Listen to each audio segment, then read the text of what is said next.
Cette semaine, dans le balado, on réaménage à Winnipeg, notre copine nous donne du fil à retordre et on recherche notre mari enlevé. Bienvenue à mon ciné balado en compagnie de Patrick Marleau et Jean-François Breton. Salut Jeff! Salut! Alors, écoute, la déferlante des films... ouais, c'est des grosses semaines. Nommés aux Oscars et à différents prix, festivals, oui... prennent d'assaut les écrans, fait que vraiment du cinéma de grande qualité. Mais avant de s'y attarder, un petit tour d'actualité d'Horizon. Ben, je dirais que d'abord, c'est les Césars. La semaine dernière, on parlait des nominations des Oscars, et là, c'est ceux des Césars, donc l'équivalent, mais français. Puis, un petit peu comme les je sais pas, les BAFTA ou autres, ou même les Oscars, il y a comme 4-5 films qui ont l'ensemble des nominations, puis les autres, c'est très maigre. Je pense que c'est sans grande surprise, vu leur succès mais chaque année, c'est un peu comme ça, quand même, en France aussi. Là. Puis au Québec aussi, tu sais, Vampire Humaniste qui en avait 22, puis des choses de même. Fait que c'est, je sais pas lequel qui en a le plus, Emilia Pérez, je pense. Le Comte de Monte-Cristo. Comte de Monte-Cristo, bon ben, tant mieux. Avec 14 nominations. Ouais, dont une pour Nicolas Bolduc, direction photo. Un Québécois, qui avait aussi fait Les Trois Mousquetaires. Je pense qu'il avait remporté d'ailleurs pour ok. Trois Mousquetaires, si ma mémoire est bonne, c'est ça, voilà. Comte de Monte-Cristo, Emilia Pérez, qu'on voit pas mal partout. 13, et ensuite L'Amour ouf avec 12. C'est ça.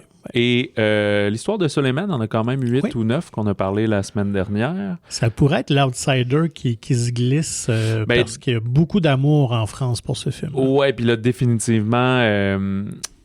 j'oublie son nom, Abou Sangaré, Sangaré n'est pas dans meilleur acteur, mais il est dans meilleure révélation masculine. Puis je pense qu'on peut déjà lui donner le prix. C'est pas contre les autres, là, comme Malik Frika pour L'Amour ouf qui fait le jeune Clotaire, avec qui tu avais discuté, qui est aussi excellent, mais il y en a quand même un qui se démarque. D'autant plus que c'est un nom professionnel, un nom acteur, fait que c'est encore plus remarquable. Là. C'est ça. On a, cela dit, L'Amour ouf n'est pas dans meilleur film. Ouais, mais meilleur réalisateur. Ouais.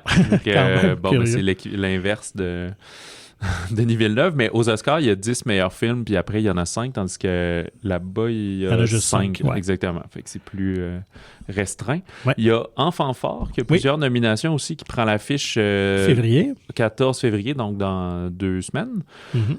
Et Miséricorde aussi, de Alain Guiraudy. Je sais pas si on dit Guiraudy. Qui fait un cinéma bien à lui, que j'ai vérifié, puis il va être sur les écrans. Un peu limité, mais il va sortir fin mars au Québec.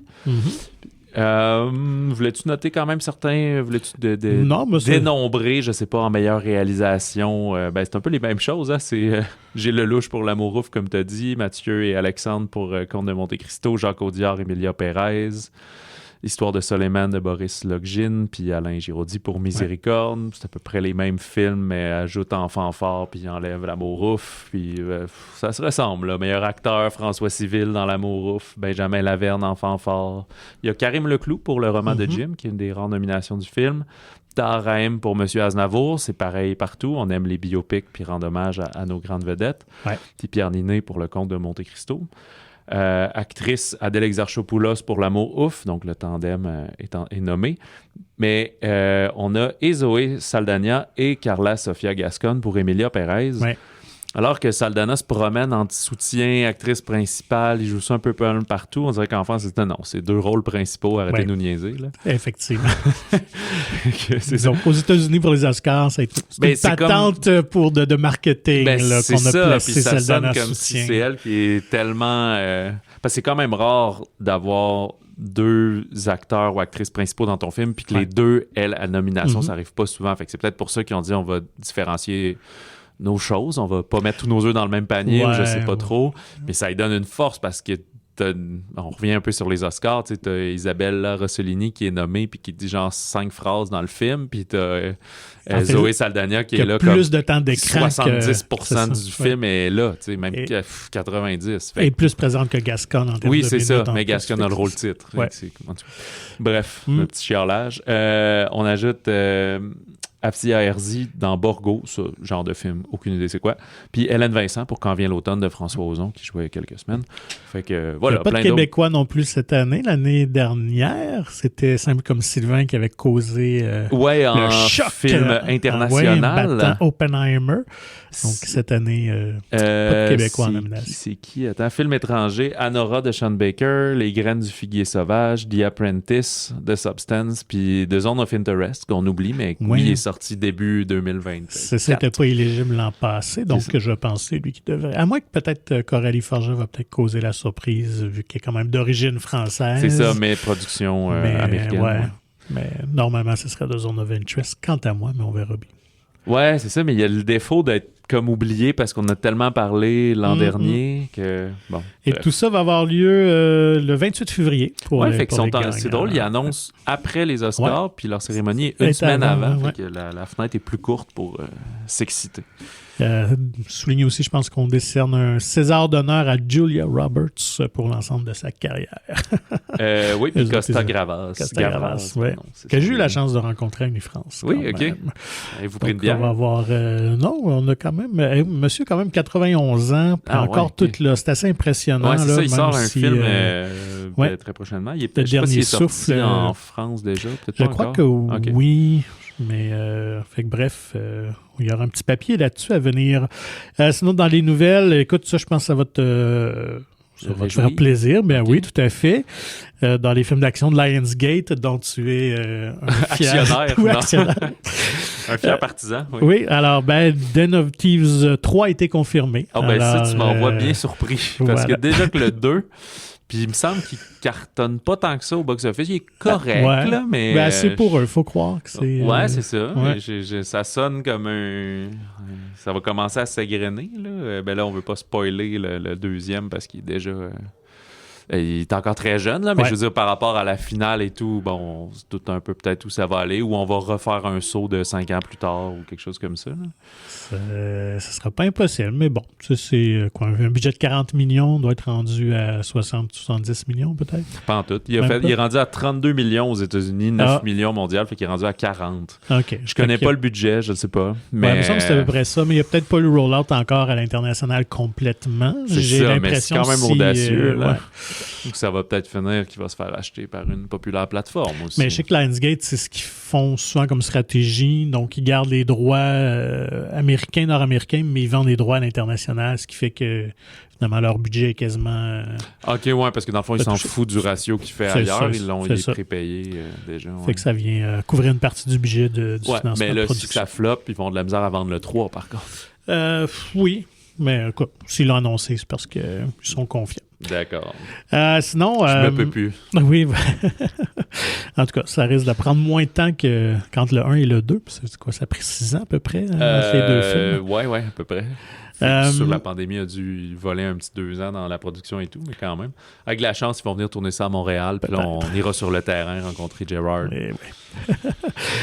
Drôle de duo. Assez improbables qui ont été annoncés. M. Night Shyamalan, qui va faire équipe avec Nicholas Sparks. Ça, c'est le romancier qui est derrière, entre autres, The Notebook et tous ces romans de romance-là, en fait, qui est un des auteurs à succès qui a vendu le plus de livres dans les 20 dernières années. Donc, on va faire équipe ensemble pour un thriller romantique. Ce qui est particulier, c'est qu'ils vont partir tous les deux de la même prémisse. Ils vont développer l'histoire ensemble. M. Night Shyamalan va développer le volet cinéma et Sparks va développer l'histoire, mais sous forme de roman. OK. Fait que c'est la même histoire travaillée dans deux médias communs. OK. Fait que tu vas pouvoir acheter les deux œuvres qui vont avoir la même prémisse, mais une fin complètement différente. Je ne sais pas si c'est la fin, mais en tout cas, une version nécessairement artistique différente, parce que c'est deux médiums différents. Est-ce que les deux vont être mauvaises? Est-ce que les deux vont être intéressantes? Je ne sais pas. On verra bien. Mais là, est-ce qu'ils ont déjà annoncé... comme confirmer un tournage puis des choses comme ça. Là, c'est juste ils sont en écriture. Ils sont en écriture, mais Jake Gyllenhaal est déjà attaché au projet comme acteur. Donc, j'imagine que ça va aller en tournage au courant probablement de l'année, quelque chose comme ça. C'est sûr que c'est sa propre maison de production. production. Fait que si il a envie de le faire, il va le faire. Il va le faire. Puis je pense, j'essaie de remonter la dernière fois que c'est arrivé, ce genre d'exercice-là, à moins que je me trompe, mais je pense que c'est 2001, l'Odyssée de l'espace. Ah, je savais même pas. Oui, parce que Kubrick et Arthur C. Clarke avaient travaillé de la même façon. Donc, au même moment, ils écrivaient le scénario ensemble.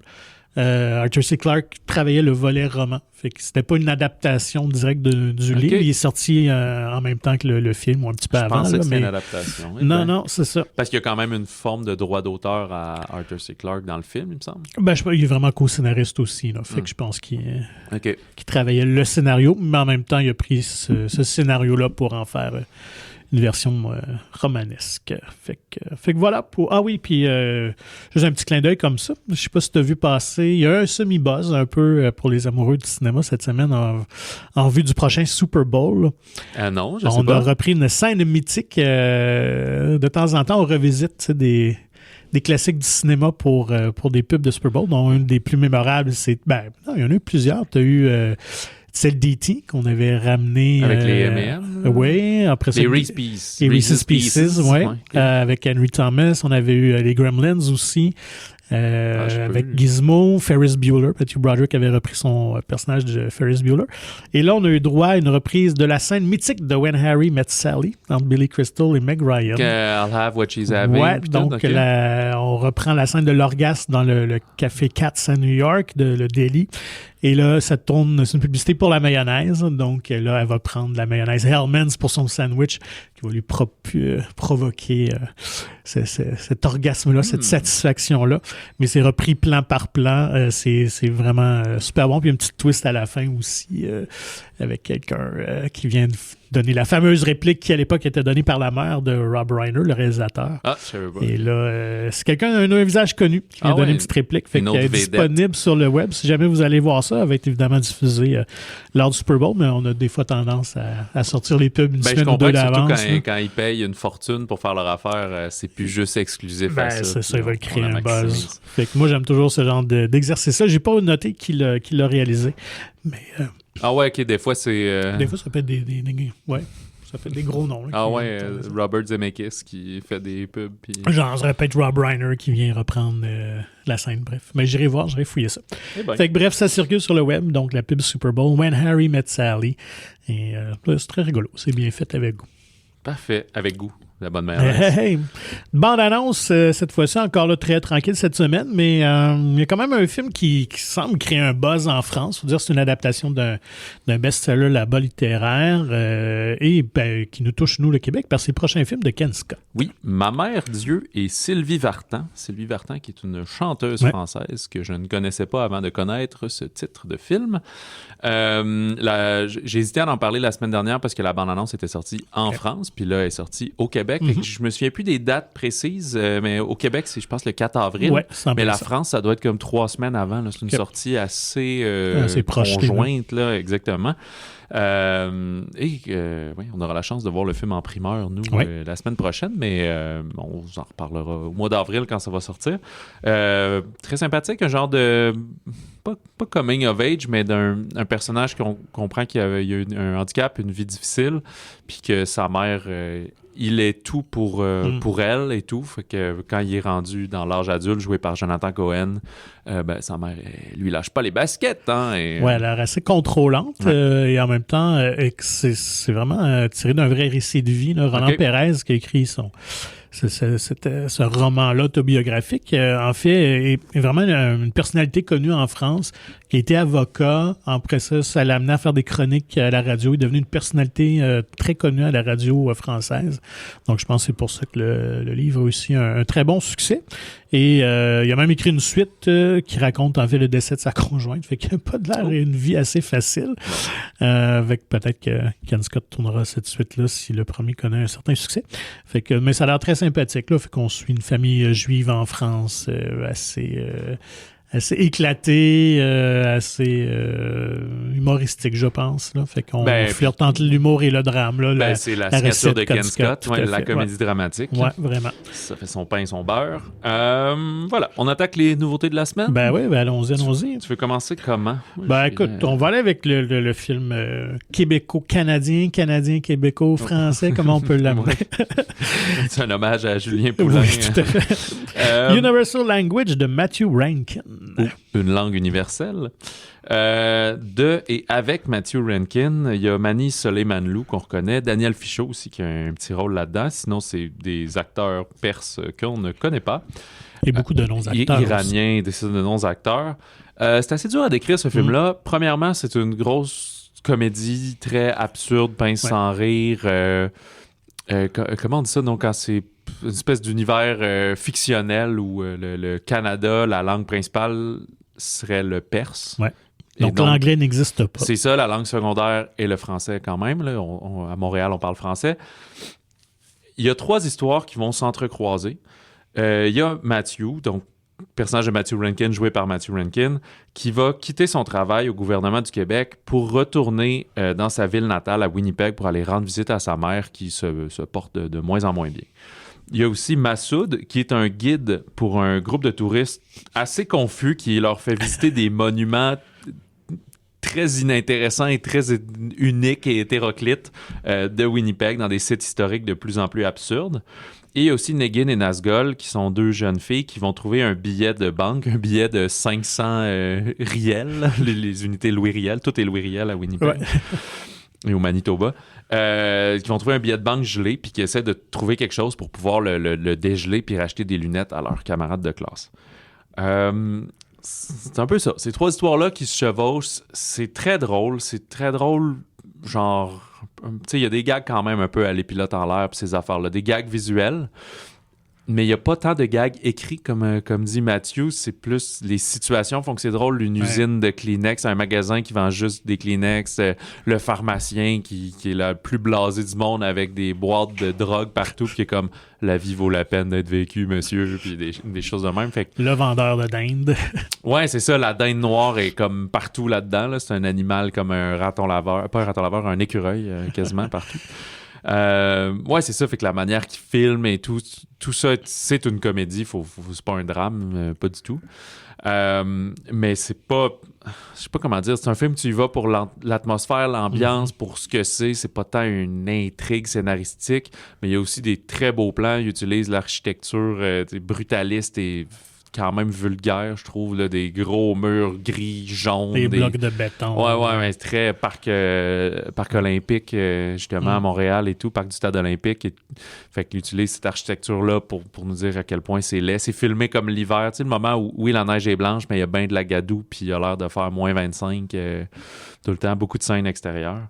Toi, qu'est-ce que t'en penses? Écoute, moi, ça a été une belle surprise. Je connaissais pas ce réalisateur-là. J'ai pas vu son précédent comme toi. Ouais, le 20e siècle. Donc, j'étais bien curieux, évidemment, avec tout le buzz qui traîne depuis le Festival de Cannes, puisqu'il avait remporté le prix du public à la quinzaine de réalisateurs. Faut le souligner. Je sais qu'au TIFF de Toronto, il avait créé un bon buzz. Fait que moi, c'est mon genre d'humour complètement, très pince sans rire, absurde, qui peut évoquer un peu les Monty Python, là, si on peut vous donner un petit peu le type là. Puis c'est une satire aussi, une satire politique, satire de la société également. Fait qu'un film quand même à commentaire, très intéressant. Visuellement, tu l'as dit, c'est intéressant aussi. On nous montre un Winnipeg d'une autre façon, moins carte postale, si ça existe. Donc, tout ça fait que c'est un heureux cocktail de juste, écoute, tu te demandes qu'est-ce qu'il a fumé pour avoir écrit ça, mais ça fonctionne. Le classique. Il parle de souvent, en plus, ces génies-là, ils consomment rien. Je sais bien, c'est juste une folie dans leur tête. Ouais. C'est ce qui est impressionnant. Donc, oui, vraiment, moi, gros coup de cœur pour Universal Language. Puis c'est aussi que c'est une très belle mise en scène, c'est bien filmé, c'est beau. Et les comédiens sont très bons. Comme j'avais dit, il y a beaucoup de non-professionnels, donc tous les jeunes et tout ça.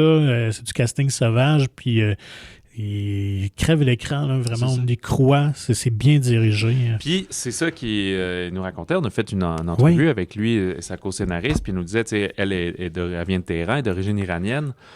Puis lui aussi est fanatique du cinéma iranien, puis c'est ça qu'ils ont voulu intégrer.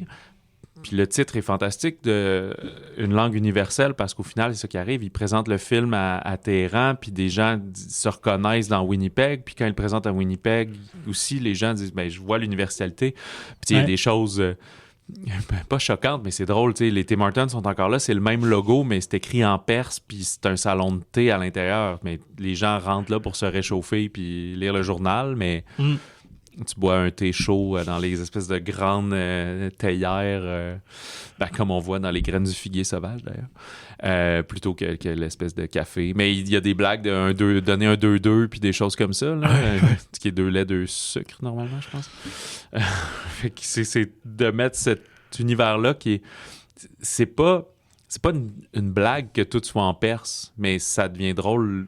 Le faire, le comparatif, mais comme on dit, c'est pas ça. On rit pas de l'Iran ou des Perses. Imagine que ça serait non, on rit différent. de la familiarité, mais présentée d'une autre façon, de manière très originale. C'est ça. Comment il dit? C'est same, but different. Là. Fait fait que très cool film, puis qui a représenté le Canada aux Oscars, qui a fait la courte liste, qui était là jusqu'à la fin, mais finalement, il n'est pas dans l'espèce de top 5 statuettes, mais eux, ils sont pas du tout déçus de ça. Ils font partie de ces artistes très humbles et très sympathiques. Nous, on fait le film pour le faire puis qu'il soit vu après des prix puis des affaires comme ça. Au final, si ça fait qu'un peu plus de gens vont voir le film puis que ça leur plaît, tant mieux. Moi, j'ai pas besoin d'un trophée. Ça leur donne une belle dose de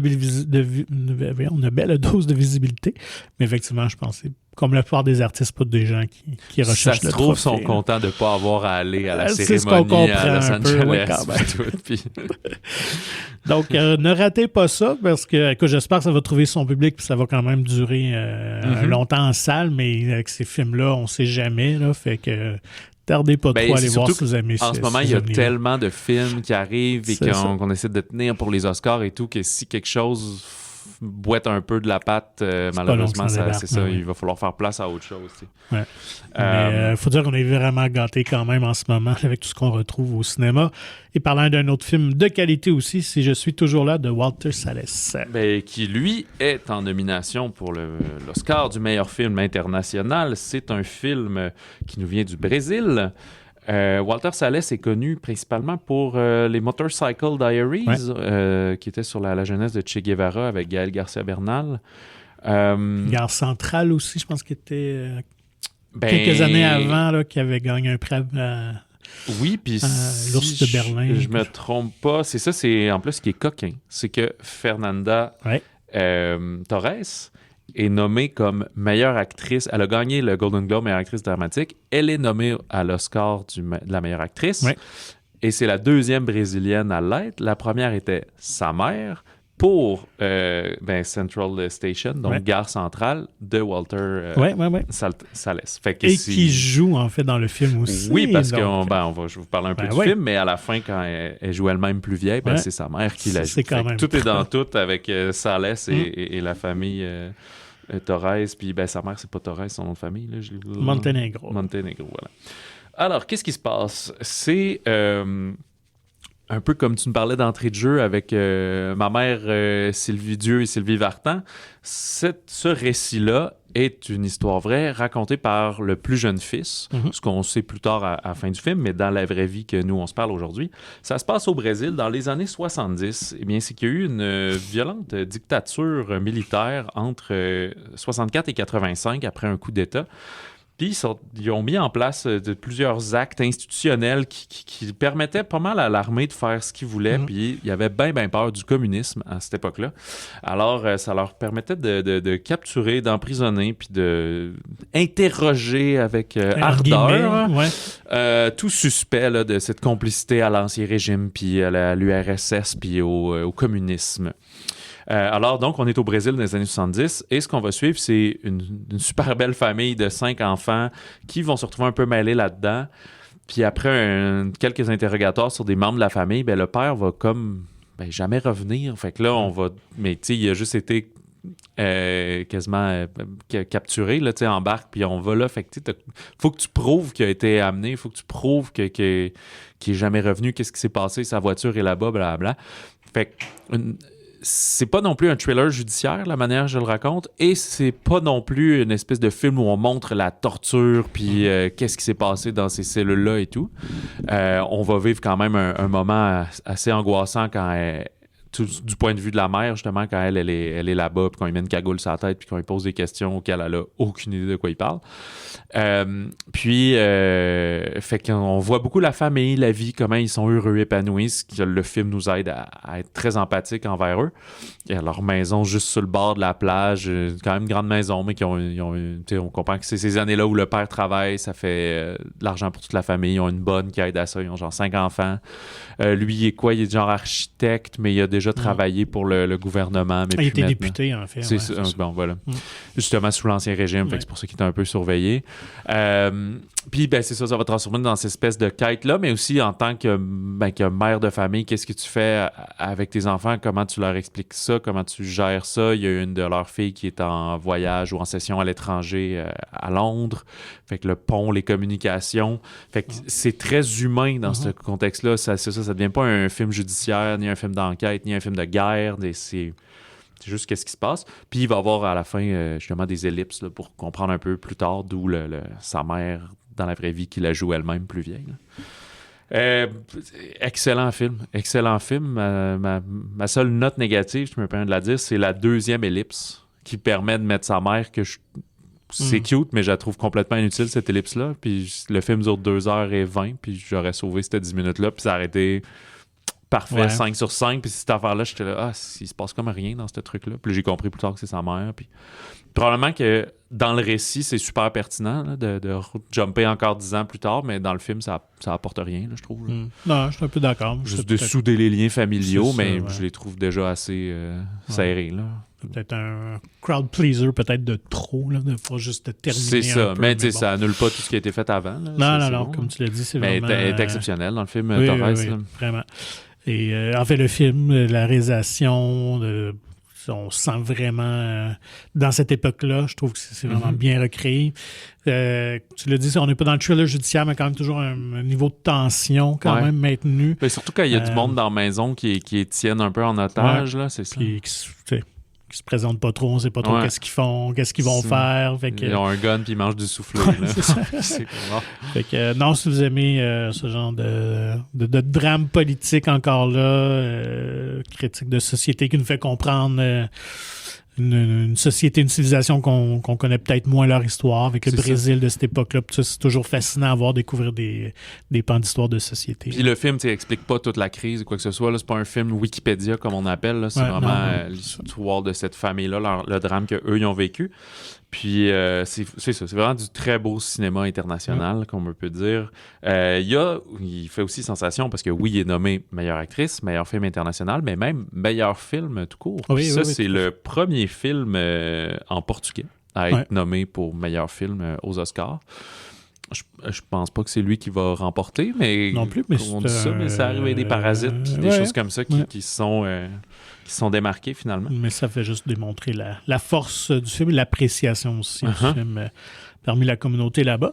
Quand même un petit fun fact parce que le film a quand même causé une certaine controverse en France. Entre la France et le Brésil. Il y a comme une espèce de crise diplomatique qui se joue. Ouais, j'ai vu ça cette semaine en faisant un petit peu des recherches sur le film. C'est qu'il y a un critique du journal Le Monde qui était correct avec la comédienne. Là, je pense qu'elle a juste comme dit joué un ton monocorde ou tout ça. Là, mais en tout cas, fait que c'était moins dithyrambique sur son jeu. Ce qui a créé vraiment un gros backlash en France, au Brésil. Fait que les réseaux sociaux du journal Le Monde ont été inondés comme de 20 000 commentaires assez hargneux et tout ça. Vraiment. Fait que, et là, tout s'installe cette crise-là parce que justement... le film, voyons. Parce qu'il y a une question. Il y a une question de nomination parce qu'il est en.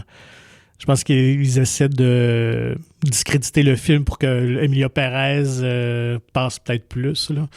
Fait qu'à cause de ce côté-là, que les deux sont nominés aux Oscars. Ouais, puis que Pérez est d'origine française. Ouais, c'est ça. OK. Fait que, une guerre un peu artistique et politique en même vraiment. temps. C'est ça. Ça a soulevé les passions au Brésil.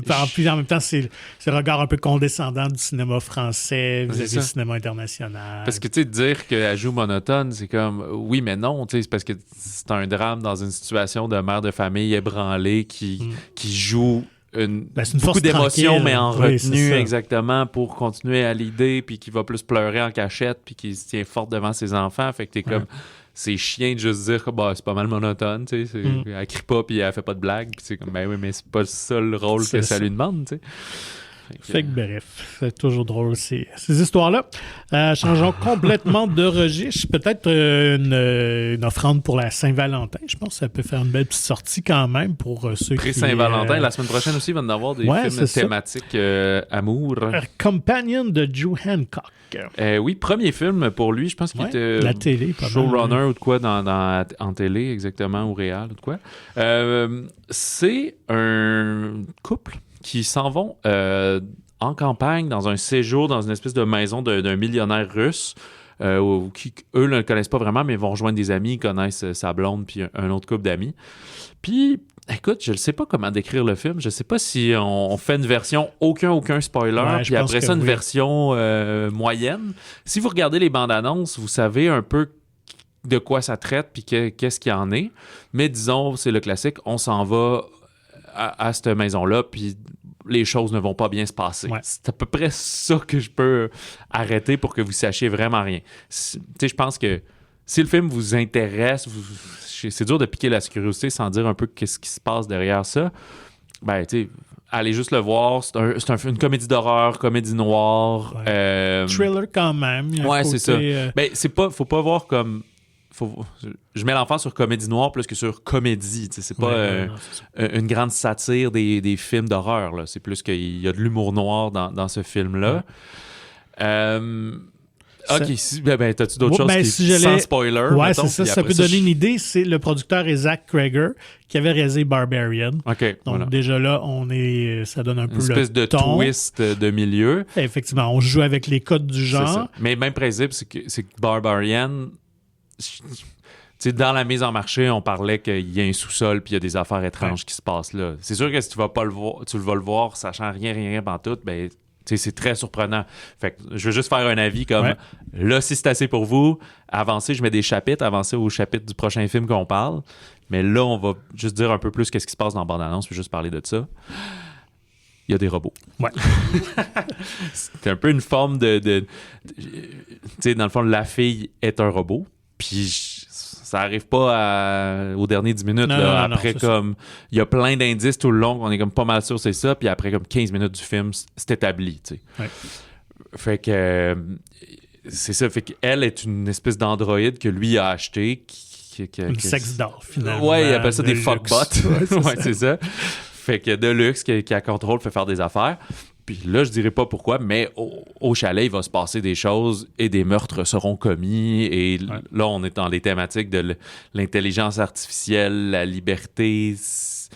On est quelque part entre Megan puis Don't Worry Darling de Olivia Wilde. Fait que c'est un peu le contrôle des femmes, la liberté de chacun, assouvir le besoin d'hommes et de mecs mégalomaniaques. Fait que on navigue là-dedans, puis si vous pensez que j'ai tout révélé, vraiment pas. Il reste plein de surprises dans le film. Tu l'as dit, je pense que la force du film, c'est dans les twists du scénario. Le récit prend des directions insoupçonnées, mais super intéressant. C'est bien joué. Sophie Thatcher qui joue la robot en question. Iris, qui est un anagramme de Siri en passant. Ah, ben oui. Donc, gros comme le bras. Elle est vraiment fantastique. Révélée par Yellow Jackets avec Heretic. Je pense qu'elle a tourné beaucoup de têtes à Hollywood. Donc, je pense que c'est vraiment une actrice à surveiller. Je pense qu'elle choisit bien ses projets. Exact. J'y souhaite d'être capable de quitter un peu l'horreur aussi, parce que des fois, c'est le danger. Tu fais un bon film d'horreur, un autre, puis là, t'es comme un peu coincé là-dedans, dans les trailers. Puis sinon, Jack Quaid, qui est le fils de Dennis Quaid et de Meg Ryan, qui, lui, on avait vu dans un des Scream il y a quelques années, surtout par la série The Boys sur Amazon, qui est excellent. Ah, c'est ça. Donc, il va être dans aussi, Novocaine, qui joue mi-mars. Mi-mars, fait que grosse année pour lui. Vraiment, écoute, c'est le sosie de son père, là, c'est incroyable. Mais quand Hollywood aime quelqu'un, tu vois, c'est pour ça qu'on est capable de nommer 6 projets dans les 3 dernières années. Il y a la cote. Honnêtement, il est très bon aussi. Une gueule vraiment sympathique, capable de jouer dans plein de registres. Je pense que lui aussi, ça va que prendre son envol. Fait que bref, vraiment film vraiment original, bien construit, bien écrit, bien joué, fait avec goût et intelligence. Moi, j'ai rien... Écoute, puis c'était un film que j'étais très... sceptique. Sceptique, nerveux. J'étais comme... On voyait un peu de promo, mais ça a pris du temps avant que les dernières promotions, avant que les posters sortent. J'étais comme, ça, des fois, dans le milieu du cinéma, c'est pas bon signe. Là, c'est ça. Ça sentait peut-être même un report ou quelque chose comme ça. Puis finalement, début janvier, même 10 janvier, tout déboule, papa. OK, ça va sortir. C'est quoi cette affaire-là? Très belle surprise. C'est pas le plus grand film ou le meilleur film d'horreur de tous les temps ou quoi que ce soit, mais j'ai vraiment passé un bon moment dans ce visionnement-là. Je trouve que c'est très divertissant, il y a des idées intéressantes sans être non plus un genre de Ex Machina qui est très, très réflectif, qui est super bon, mais qui est très, très réflectif et tout, là, c'est... on est dans l'ère de l'aventure un peu. Avec l'intelligence artificielle qui prend de plus en plus de place et tout ça, fait que je pense qu'il arrive à un bon moment, justement. D'ailleurs, c'est peut-être ça aussi, flairer l'affaire quand il s'est mis à écrire le scénario, là, mais... Puis c'est très intéressant aussi que, contrairement peut-être à ces autres films-là, je parle avec Ex Machina et tout, c'est que finalement, notre protagoniste, c'est elle. C'est elle qu'on va suivre, c'est avec elle que nous... Dans le fond, t'as comme des personnages qui s'achètent des robots pour les accompagner, mais mostly avoir du sexe avec eux.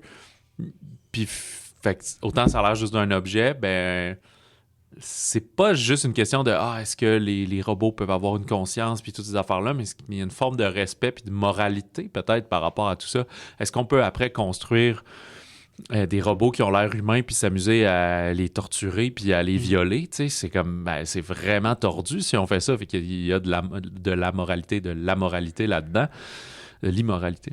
Puis c'est ça, fait que je trouve que c'est ces notions-là qui sont subtiles dans le film mais qui sont quand même là, tu sais, c'est pas trop dans notre face, tu peux juste aller voir le film puis pas trop y penser, mais sinon, il y a ce truc-là qui est intéressant. Toutes les voitures, c'est des voitures électriques, toutes autopilotées et tout. Fait que ça s'en vient, là. Le ratio, malgré les faux pas d'Elon Musk, les chars électriques continuent d'en monter. Mais là, je pense qu'en fait... Et même ces robots-là aussi, là. Oui, c'est ça. C'est très présent. On est vraiment pas loin de ça. C'était pas, justement, les Tesla qui ont montré des derniers modèles là, d'humanoïdes assistés, là, puis qui voulaient que d'ici, je pense, 1 an, là, on en ait pour aider à faire de la cuisine, puis des tâches domestiques, puis des affaires de même. Puis ce que j'avais peur, c'est que ça soit, mettons, comme le film d'horreur intelligence artificielle avec là, littéralement la boîte Siri, puis ça devient de la vidange. Mais c'est très bon, ce film-là. C'est fait avec soin, avec goût. Et une belle petite critique aussi de la société. Donc, Compagnon,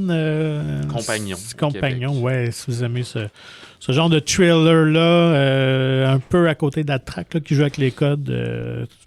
à voir absolument. Sinon, pour la famille, il y a aussi une belle offrande, honnêtement. Oui, super chien. Dogman de Peter Hastings, qui est l'adaptation de la très populaire série de bande dessinée, de comic books de... J'ai oublié son nom. Dave Pilkey. Oui, Dave, je sais pas. Moi, c'est Dave, mais sans le... OK. Dave Pilkey. L'homme derrière aussi Captain Underpants, Capitaine Bobette. Moi, je connaissais pas Dogman, mais tu me dis que c'est ça. C'est une très grosse série avec plein de livres et de dérivés et tout. Écoute, l'année passée, la série Dogman aux États-Unis a représenté 13% des ventes de BD. Ah ouais, OK. Juste la série. Fait que c'est énorme, là. OK. Puis, sais-tu combien de volumes ou d'aventures? C'est à 14 tomes en anglais, 13 en français. OK. Pour l'instant. Quand même. Alors, ce qui se passe, c'est que Dogman, c'était un combo d'un policier et son chien qui court après Petey le cat, un méchant criminel chat. Un méchant criminel, dis-je. Puis, à cause d'une erreur, pas d'une erreur, mais d'un accident et tout, il y en a un que sa face marche plus, puis l'autre, son corps marche plus. Fait qu'ils disent, hey, on va jumeler ça un peu en Frankenstein, puis ça devient Dogman, donc un corps d'humain et une tête de chien. Là, s'arrêtent les folies. Pas les folies, il y en a plein, mais je veux dire, à partir de là, il parle pas, il jappe, Puis il se comporte comme un chien, mais il a la dextérité d'un humain, mettons. Puis c'est un chien qui est quand même très malin. Et on est dans un monde animé, cartoonesque. Tu sais, le chat, lui, il parle. C'est un super vilain, il veut dominer le monde. Et son ennemi devient donc très rapidement Dogman parce qu'il est très efficace, ce policier-là. Ouais. Même si Dogman a la faveur du public, mais pas de la mairesse. Fait que ça va être un échange de stratagèmes de je veux dominer et je t'empêche, dominer le monde et je t'empêche, jusqu'à ce que Petey le cat se fasse un clone qui, sans le savoir, est en fait un enfant clone, donc il doit grandir. Il se retrouve donc un peu père malgré lui. Mais il va y avoir une espèce de triangle d'amitié là, haine entre le chat et le chien, mais entre le chaton et Dogman, là, il y a une amitié, et entre les autres, fait que tout ça va créer dans une espèce de feu d'artifice plugué dans le 220 qui dure 1h30. Pour vrai, ce film-là, il n'y a aucun temps mort. C'est pédale au plancher du début à la fin. Des jokes à la tonne. Des gags visuels, des jeux de mots. On l'écoutait en anglais, mais je suis pas mal sûr qu'ils ont traduit les jeux de mots aussi en français. C'est comme ça. Ça n'arrête jamais. Il n'y a pas cette espèce de... Comme on voit souvent dans les films d'animation qui ont un petit peu plus une morale ou une idée. Ben, tu sais, on est dans les thèmes de l'amour, puis la famille, puis le chosen family, peut-être. Mais il n'y a pas ce côté de genre, là, ça arrête. J'ai vraiment tort. J'ai dit, si, ça dure 21 secondes. Puis... on est dans l'humour des Looney Tunes, des mignons à la limite. Là. C'est très slapstick. Tout est mis l'emphase sur l'humour. Donc, pour les plus jeunes, je pense qu'ils vont trouver leur compte. Vous êtes avec des 4-5 ans, là, n'hésitez pas. Puis même au niveau esthétique, je pense que c'est la même technique que Capitaine Bobette, là, le même type d'animation. Ouais, j'ai pas vu le film et les affaires qu'ils ont faites avec ça, mais oui, c'est qui est comme... qui a l'air justement d'un dessin, là, c'est-à-dire pas parfaitement léché et tout. Moi, j'aime beaucoup. Je trouve ça très beau comme film, très coloré. Ouais. Puis, quand il y a des perspectives là, qui se retournent, là, tu vois c'est comme un collage un petit peu. Là. La 3D, elle a comme pas de profondeur, mettons. Elle a pas de relief. Ouais, c'est ça. Il y a une profondeur, mais il n'y a pas la troisième dimension un peu. Il n'y a pas la latéralité un peu. Je sais pas comment dire. Très sympathique. J'ai hâte de voir. Très curieux, ça va être quoi l'engouement pour le film. Comme on dit, moi, je connaissais pas la série, là. Du tout, mais c'est vraiment un hit. Fait que je ne sais pas si les pronostics pensent que ça va faire un 30-40 millions. Je pense pas qu'on est dans le 80. Là. Je crois pas que c'est à ce point-là. Mais... Pour l'ouverture du premier week-end, probablement pas, mais je pense qu'ils peut-être sous-estiment un peu la notoriété de cet univers-là chez les jeunes. Je pense qu'une des preuves, c'est que Mufasa avait repris la première position du box-office la semaine dernière. Fait que ça veut dire que les familles veulent aller au cinéma en ce moment. Il fait fret, il fait lettre, je sais pas. Ouais. Fait qu'un nouveau film familial comme ça peut très bien sortir son épingle du jeu. Ouvrir tout un multivers aussi, parce que donc le personnage de Minisha qui est dans le film, a aussi sa propre série de BD aussi. Ah ouais, ok, bon. C'est un peu comme la Jean-Jean puis la Jean-Jean Mini. Ouais, c'est ça. Fait que je pense que si ça fonctionne très bien, ça sera pas la dernière fois qu'on voit cet univers-là à l'écran. J'ai ouvert moi-même cette parenthèse-là, mais on n'a pas parlé, mais il y a quelques semaines, il y a une semaine ou deux, la SODEC a annoncé les projets en écriture, puis le financement des projets en écriture, puis un film de la Jean-Jean. Ben oui, j'ai vu ça passer aussi, quand même. Fait que, puis je suis pas mal sûr que ça va passer après ça. C'est tellement un hit, il suffit qu'il écrive un bon scénario intéressant et tout, mais là, on parle ici d'un film pour quoi, 2028 peut-être, là, 2029, là. Mais bon. En plus, un film d'animation, c'est long à faire. Là, oui. C'est sûr que si vos enfants ils vont peut-être y aller plus par nostalgie quand ça va être disponible.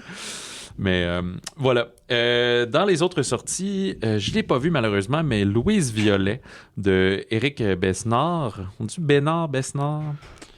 Mystère.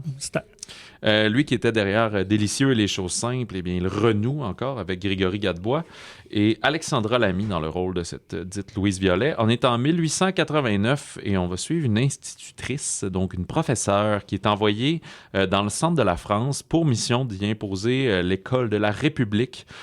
Fait que ça prend des écoles maintenant, on éduque les enfants, mais là, t'es en campagne, fait que les paysans sont comme non, nos enfants, on s'en fout de l'éducation, puis on a besoin sur nos terrains à travailler avec nous dans les champs ou à aider à la maison. Fait qu'on parle ici d'enfants de 8-9 ans. Là, fait que oui, ça n'a pas toujours été lieu l'école. On dit beaucoup de bien du film. C'est une réalisation quand même classique, mais très efficace. Justement, j'ai nommé 2 films, mais Besnard en a déjà à peu près 20 derrière la cravate, là. Des fois en scénarisation et en réalisation. Fait que voilà, ça, je pense que ça va avoir quand même un très bon succès là, dans les cinémas plus alternatifs. Là. Peut-être pas les Cinéplex Odéon ou les... c'est toujours les Guzzo, là, mais bon, il n'y a pas grand-chose qui a du succès dans les Guzzo en ce moment, malheureusement. Mais oui, je pense que Louise Violet est attendue par une bonne tranche de public de drame biographique français, un peu comme on vient de Saint-Exupéry, Saint-Ex, quand même une bonne fin de semaine à date au Québec, fait que mais je sais pas exactement parmi ceux qui nous écoutent, est-ce que vous voulez qu'on écoute plus de Louise Violet puis moins de Compagnons? Laissez-nous savoir, on va peut-être hésiter. Je pense pas qu'on va écouter moins de Compagnons, mais peut-être qu'on peut essayer d'écouter plus de Louise Violet, mais comme vous voyez, c'est une semaine à 4-5 films, fait qu'à on fait ce qu'on peut. Voilà, c'est tout. La semaine prochaine, on se rapproche de la Saint-Valentin et ça paraît dans les thèmes du cinéma. Et c'est le week-end Super Bowl, donc est-ce que d'habitude, il y a toujours un gros film ou pas? Du côté des Américains? Pas nécessairement. Non, je pense qu'on est encore... On sent les restes de fin janvier. Fait que... Mais c'est peut-être pour ça que Captain America sort le 14, qui est un peu bizarre la Saint-Valentin, mais peut-être que janvier, c'est pas bon. 7 février, c'est pas bon, c'est le Super Bowl. On va peut-être profiter du Super Bowl pour mettre des pubs, soit de ça, ou Thunderbolt, ou je sais pas quoi. Ou check bien une pub des Fantastic Four qu'on n'a pas vu encore. Ça pourrait très bien être ça. Peut-être qu'à la semaine prochaine, on fera ça. Nos prévisions de un pool, ça va être quoi les films annoncés aux Oscars? Pas aux Oscars, au Super Bowl, pardon. Fait qu'on a Love Hurts, comédie d'action Kiwi Kwan et Ariana DeBose, donc d'anciens tourtereaux séparés qui maintenant doivent recommencer à se battre, film d'arts martiaux. Et Art Eyes, donc film d'horreur de tueurs qui spotent des lovebirds, des petits couples pour les tuer. On est dans le slasher film. Oui, slasher film, exactement. Mais au Québec, Ville et Misérables, on parlait de bande dessinée d'Agent Jean, de Dave Pikey, et adaptation de Samuel Quentin, qui est un excellent auteur de romans graphiques au Québec, en White Horse, entre autres. Alors, on discute la semaine prochaine de Ville et Misérables, qui sort comédie donc absurde un peu. Ouais, vous avez peut-être vu les images, Fabien Cloutier en saut de diable. Oui, j'ai un démon fait que là, pris sur terre. Puis moi, j'ai du rattrapage à faire parce que toi, t'as vu le film et t'as lu la BD. Ouais. J'ai acheté la BD et j'ai mon lien de visionnement. D'ici là, je dois c'est ce que tu dois faire en fin de semaine. Mais tu vois, je crois que je vais faire l'inverse. Je pense que je vais écouter le film avant puis lire la BD après. Comme ça, je vais avoir le point de vue différent de toi qui connaissait la BD avant de voir le film. Puis on devrait aussi parler avec l'équipe. On aura un épisode spécial. Je l'ai dit aussi d'entrée de jeu, on a parlé avec Matthew Rankin et sa co-scénariste dont le nom m'échappe. Mais je pense que je vais mettre l'épisode en ligne après cet épisode-ci, mais peut-être, en tout cas, aujourd'hui même. Il y a des chances qu'au moment de l'écouter, ça soit là où ça s'en vienne. Ça va dépendre du temps que j'ai. Sinon, là, tout frais, ça s'en vient. Pour nous contacter, écrivez-nous balado@commercialmonciné.ca et suivez Magazine Mon Ciné sur Facebook et Instagram. Procurez-vous gratuitement le magazine Mon Ciné, disponible en version numérique ou physique dans votre cinéma favori de la province. Visitez le monciné.ca pour plus d'informations. Sur ce, on vous souhaite bon cinéma, bon popcorn, et si jamais vous procurez un robot compagnon, vous êtes mieux de ne pas taponner avec ses paramètres. C'est mieux pour votre sécurité.